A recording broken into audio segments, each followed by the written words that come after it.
എന്താ നടന്നത്? നാം ഇപ്പോൾ എന്താ ചെയ്തത്? തമ്പുരാൻ അവിടുത്തെ ആനയെ 3 കളം മുന്നോട്ട് നീക്കി. എന്നിട്ട് നീ എന്ത് ചെയ്തു? അടിയനോ? അടിയന്റെ കുതിരയെ ഇങ്ങനെ മുമ്പോട്ട് ചാടിക്കും. ഇനി നമ്മുടെ നീക്കം അല്ലേ? റാൻ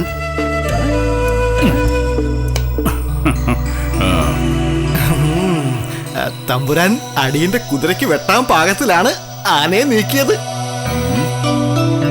നമ്മുടെ ആന അവിടെ നിൽക്കും.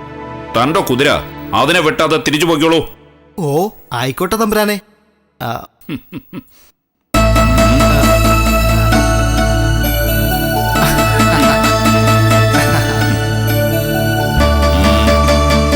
കൽക്കുളത്ത് നിന്നും വലിയ തമ്പുരാന്റെ ഭാര്യ സഹോദരൻ കൊച്ചുമറപ്പുള്ള ഏമാൻ മുഖം കാണിക്കാൻ കാത്തു നിൽക്കുന്നു. കൊച്ചുമാറപ്പുള്ളയോ? വരാൻ പറയാ. അടിയൻ.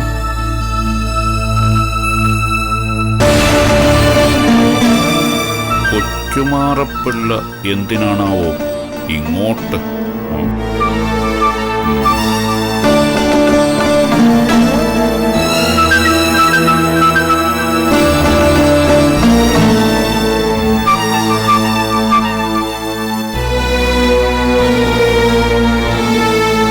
ഇളങ്കൂറായ തമ്പുരാൻ ദീർഘായുസായിരിക്കട്ടെ.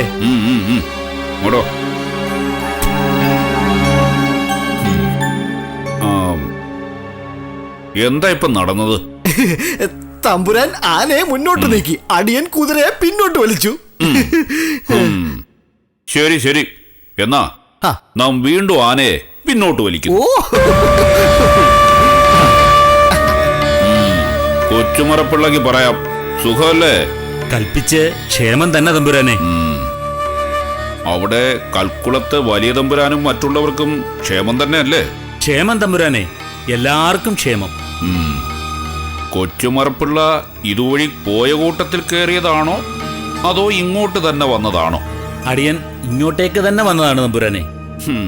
വെറുതെ ഇറങ്ങി അല്ലേ? അതോ വിശേഷിച്ചെന്തെങ്കിലും ഉണ്ടോ? അവിടെ ഇട്ടിണിത്താളമ്മയും മക്കളും, പ്രത്യേകിച്ച് തങ്ക, അവിടുത്തെ ആതിഥ്യം കുതിക്കുന്നു. ദർപ്പക്കുളങ്ങരയ്ക്ക് ഒരു എഴുന്നള്ളത്തുണ്ടായാൽ വേണ്ടില്ല എന്നവർ നിരീക്കണു. ദത്തിലൂടെ ആണെങ്കിലും നമുക്ക് ബന്ധുക്കളായി അവരൊക്കെ അല്ലേ ഉള്ളൂ. ആദിച്ചനും രാമനും ഒക്കെ ക്ഷേമം തന്നെ അല്ലേ? ക്ഷേമം തന്നെ തമ്പുരാനെ. തങ്കയോട് നമ്മുടെ അന്വേഷണം അറിയിച്ചേക്കൂ. അവൾക്ക് പണ്ടേ നമ്മെ പഥ്യമല്ല, എങ്കിലും ക്ഷേമാന്വേഷണമാകാലോ. ഇവിടെ കൊണ്ട് തെറ്റിദ്ധാരണയാണത്. തങ്കയ്ക്ക് അവിടുത്തോട് പ്രീതിയാണ്. വലിയ തമ്പുരാൻ അവിടുത്തോട് തങ്കയുടെ കാര്യം സംസാരിക്കാൻ കൂടിയാണ് ക്ഷണിക്കുന്നതെന്ന് തോന്നുന്നു. തങ്കയുടെ കാര്യം നമ്മോട് സംസാരിക്കാൻ മാർത്താണ്ഡനില്ലേ അവിടെ? മാർത്താണ്ഡൻ തമ്പുരാനോട് ചില നീരസങ്ങളൊക്കെ ഉണ്ടവിടെ. തമ്പുരാൻ അങ്ങോട്ടൊന്ന് എഴുന്നള്ളിയാൽ കാര്യങ്ങളൊക്കെ ഒന്നറിയാമായിരുന്നു. സന്തോഷം തരുന്ന വർത്തമാനങ്ങളാണല്ലോ കൊച്ചുമറപ്പിള്ളേ. എന്തായാലും നാം അങ്ങോട്ട് എഴുന്നള്ളാം. എങ്കിൽ അടിയങ്ങൾക്കെല്ലാം സന്തോഷമാകും. നമുക്ക് സംസാരിക്കാം. എന്തായാലും വലിയ തമ്പുരാന്റെ കൊട്ടാരത്തിലേക്ക് നോം എഴുന്നള്ളുന്നു. കൊച്ചുമറപ്പിള്ള പോയി വിശ്രമിച്ചോളൂ. നമുക്ക് വൈകുന്നേരം സംസാരിക്കാം. അങ്ങനെ ആകട്ടെ തമ്പുരാനെ. എവിടെ? ആരുടെ നീക്കമാണ്? അടിയന്റെ ആണേ. കൽപ്പിച്ച് അനുവദിച്ചാൽ അടിയൻ കരു നീക്കാം. അനുവദിച്ചിരിക്കുന്നു. എങ്കിൽ കുതിരയെടുത്ത് സമ്മതിക്കണം.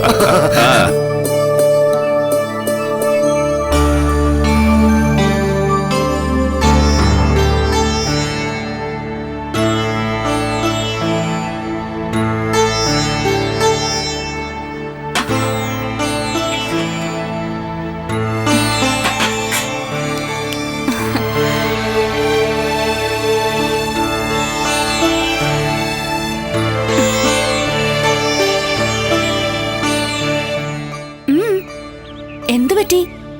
ഇത്രയും ദൂരം നടന്നപ്പോ ക്ഷീണിച്ചോ? ആ, ക്ഷീണമാണ്. അത് ഇത്രയും ദൂരം നടന്നതിൻ്റെ അല്ല, പിന്നെന്തു പറ്റി? ഇന്നും തമ്പുരാൻ വഴിമുടക്കിയോ?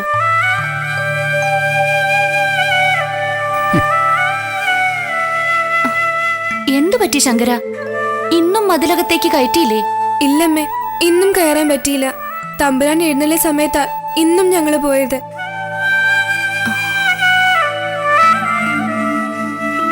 നമ്മൾ തൊഴാൻ ചെല്ലുന്ന സമയത്തെ ഈ തമ്പുരാൻ എഴുന്നള്ളാൻ പാടുള്ളൂ എന്നാണ് ഞാൻ വിചാരിക്കുന്നത്. തമ്പുരാൻ എഴുന്നള്ളുന്ന സമയത്ത് നമ്മളല്ലേ കയറി ചെല്ലുന്നത്?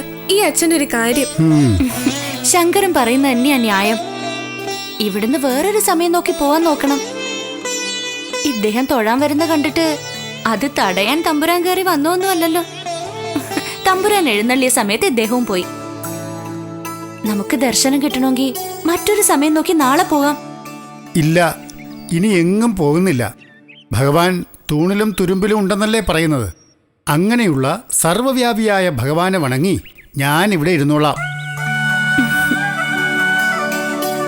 ഇനി അഥവാ ഭഗവാൻ എന്നെ ആവശ്യമുണ്ടെങ്കിൽ അവിടുന്ന് ആളെ അയക്കട്ടെ. അല്ലെങ്കിൽ അവിടുന്ന് തന്നെ ഇങ്ങോട്ട് തേടി തിരഞ്ഞു വരട്ടെ. വരും വരും.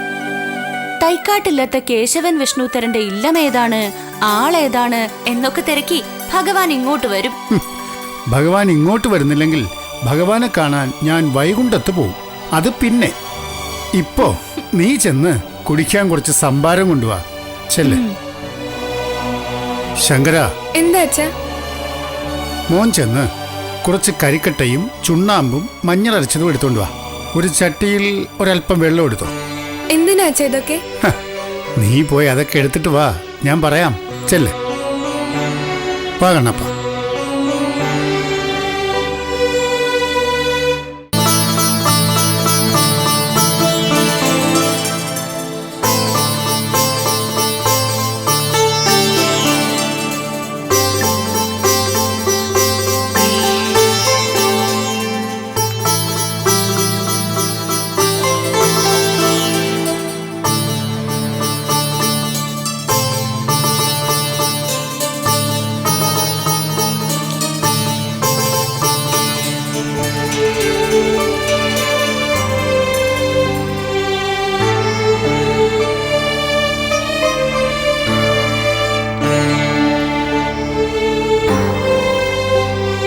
അതെ, ഇതൊക്കെ എന്താ? ഇദ്ദേഹം ഇത് എന്തിനുള്ള പുറപ്പാടാ?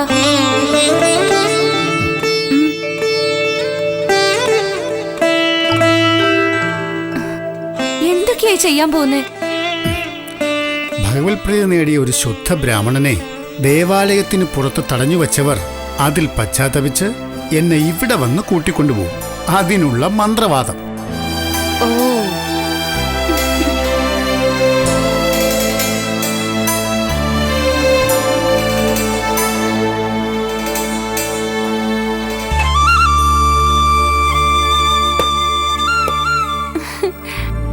ഇതൊക്കെ എന്താ? പറഞ്ഞില്ലേ, മന്ത്രവാദം. ഇതൊക്കെ കൊണ്ട് അച്ഛൻ എന്ത് ചെയ്യാൻ പോവാ?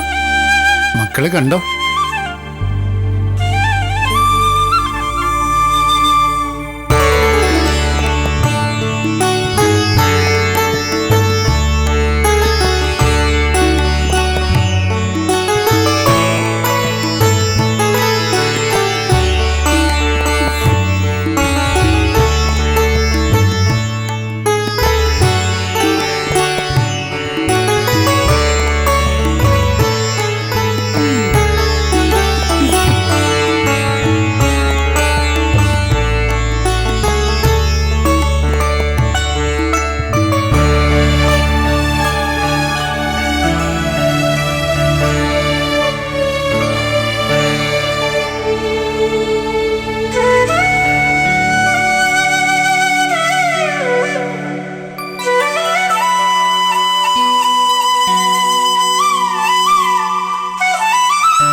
രാമയ്യന്റെ നാഞ്ചനാട് യാത്രയൊക്കെ സുഖമായിരുന്നോ? അടിയൻ വിട കൊണ്ട് എല്ലാം ശുഭമായിരുന്നു. എന്തൊക്കെയാണ് നാഞ്ചിനാട്ടിലെ വിശേഷങ്ങൾ? ദർപ്പക്കുളങ്ങര കോയിക്കൽ പോയോ? അടിയൻ കോയിക്കലേക്ക് കടന്നില്ല. ചുറ്റുവട്ടത്ത് ചിലരെ കണ്ടു, ചില വിശേഷങ്ങളൊക്കെ പറഞ്ഞു കേട്ടു. എന്താണ് പറഞ്ഞു കേട്ട വിശേഷങ്ങൾ? அந்த കൊച്ചുമറപ്പിള്ള அந்த ഇറണിയിൽ ചെന്ന് ഇളമുറ തമ്പറാനെ മുഖം കാണിച്ചു എന്നൊരു കേൾവി. അതിനെന്താ, കൊച്ചുമറപ്പിള്ളക്ക് ഇരണിയിൽ പൊയ്ക്കൂടാന്നുണ്ടോ? ഇളങ്കൂർ തമ്പുരാനെ മുഖം കാണിച്ചുകൂടാന്നുണ്ടോ? വിട കൊണ്ട് പൊറുക്കണം അടിയൻ, അതല്ല സൂചിപ്പിച്ചത്.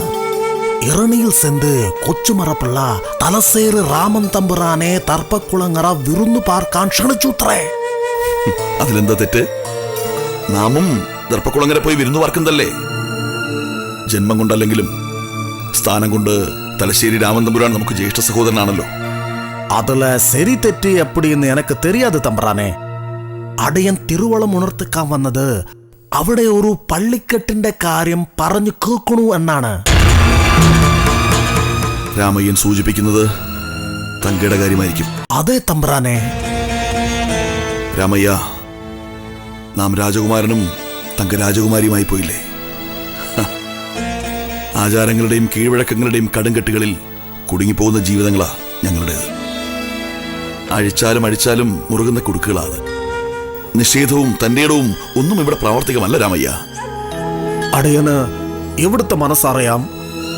എന്റെ തമ്പറാന് കൊച്ചു തമ്പറാട്ടിയോടുള്ള ഇഷ്ടവും അറിയാം. തമ്പറാൻ എന്തെങ്കിലും പാത്ത് പ്രവർത്തിച്ചില്ലെങ്കിൽ കഥയുണ്ടല്ലോ രാമയ്യ.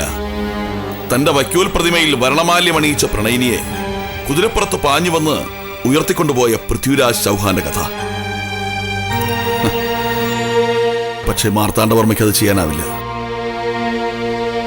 അവർ തങ്കയ്ക്ക് പള്ളിക്കെട്ട് നിശ്ചയിച്ചാൽ നിശബ്ദം അത് അംഗീകരിക്കാനേ നമുക്കാവൂ. അതാണ് രാജകുലത്തിന്റെ അന്തസ്സ്. മുറപ്പെണ്ണിനോടുള്ള ഇഷ്ടവും പ്രണയവും ഒന്നും അവിടെ ഗൗരവമേ അല്ല. എന്നാലും തമ്പറാനെ, അവിടെ ഇളയ തമ്പറാട്ടിയുടെ മനസ്സ്, ഇവിടുത്തെ മനസ്സ്, അതെല്ലാം ഞാൻ മറന്നു കഴിഞ്ഞു രാമയ്യ. ഇപ്പോ നമ്മുടെ മനസ്സ് നിറയെ ഭഗവാനാ.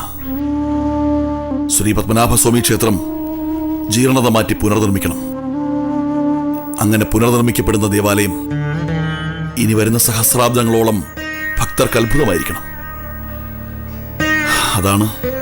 അതാണ് ഇന്നത്തെ ഒരേ ഒരു ചിന്ത.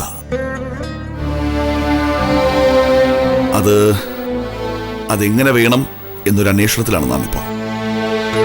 അതിനുള്ള വഴികൾ അന്വേഷിക്കൂ.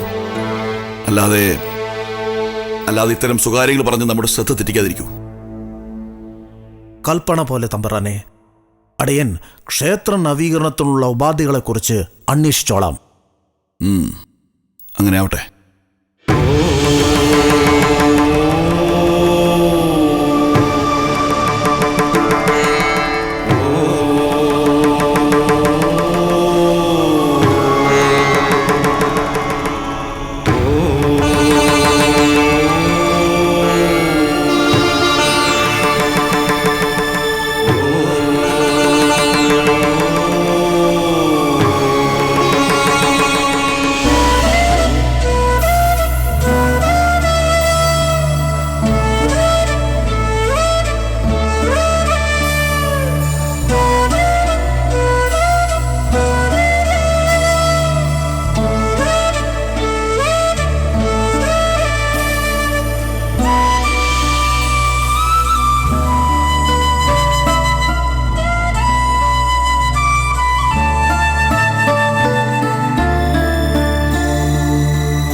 കുട്ടികൾ ഉറങ്ങിയോ?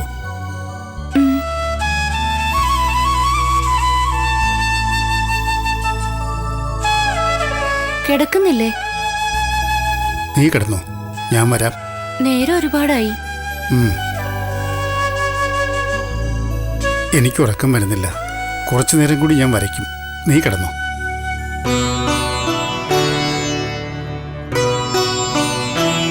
ഞാൻ കിടക്കാൻ പോവാ.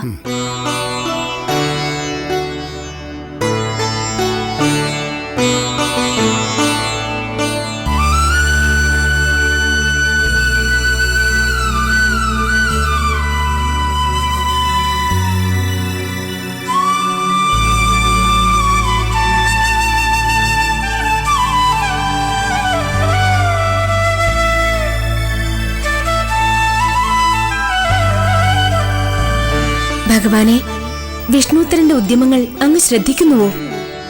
തീർച്ചയായും ദേവി. ആ ഭക്തൻ വലിയ ആവേശത്തിലാണ്. ഒരു ഭക്തനെ സംബന്ധിച്ച് ഇതൊരു ജീവിത സാക്ഷാത്കാരമല്ലേ ദേവി? ഇഷ്ടദേവന്റെ സ്വപ്ന ദർശനം, ദേവസന്നിധിയിലേക്കുള്ള പ്രയാണം, ദേവനിയോഗം. ആവേശമുണ്ടായില്ലെങ്കിലേ അത്ഭുതത്തിന് അവകാശമുള്ളൂ. അതെ ഭഗവാനെ, തീർച്ചയായും. പക്ഷേ എന്റെ ആശങ്ക മറ്റൊന്നാണ്. പറഞ്ഞാലും ദേവി, ഭവതിയുടെ ഏത് ആശങ്കയ്ക്കും മറുവാക്കായി നാം ഉണ്ടല്ലോ.